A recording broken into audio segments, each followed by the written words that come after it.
In stage 3, which we are living through now, we discover epistemic chaos.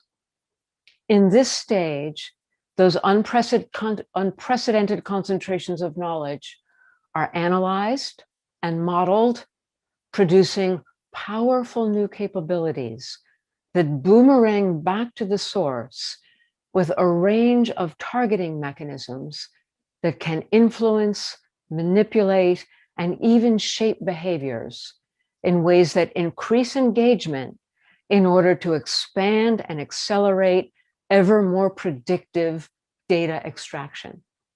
In other words, this is where knowledge becomes power.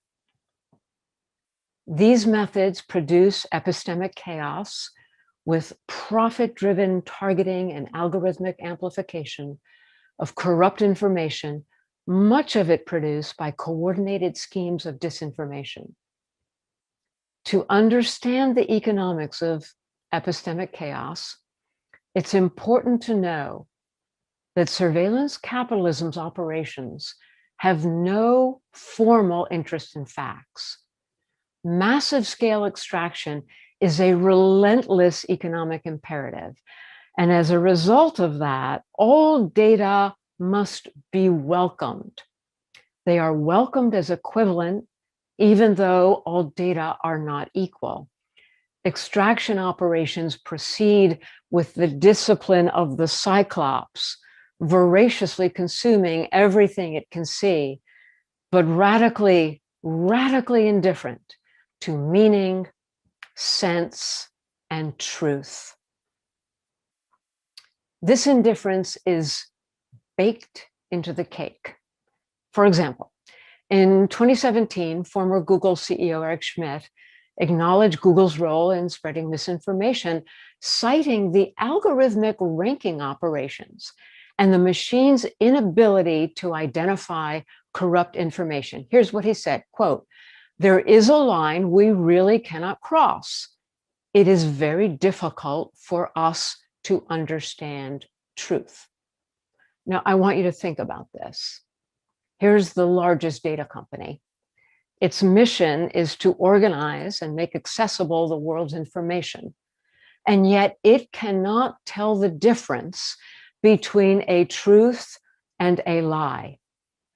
This failure, though devastating for our societies, does not impede its success. On the contrary, it is essential to its success.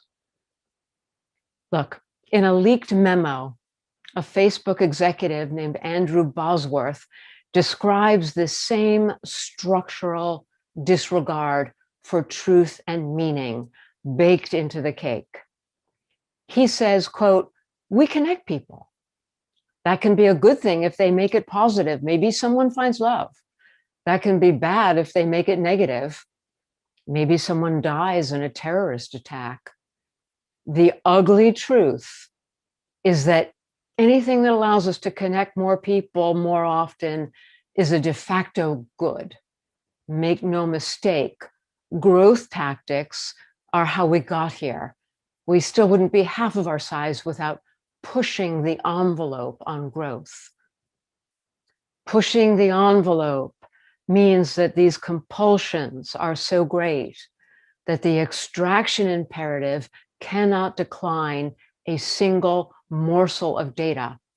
In other words, asking a surveillance extractor to reject content is like asking a coal mining operation to discard containers of coal because it's too dirty. This is why content moderation at a place like Facebook is a last resort.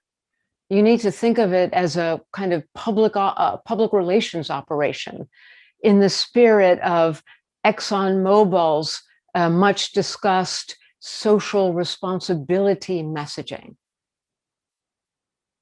The extraction imperative combines with radical indifference to produce systems that ceaselessly escalate the scale of engagement, but at the same time do not care and cannot care what engages you. These are the institutional conditions in which the most inflammatory content and the most corrupt information are honored as force multipliers of extraction and accessorized with a range of targeting algorithms and vaulted to the center stage of social discourse. No democracy can survive this game.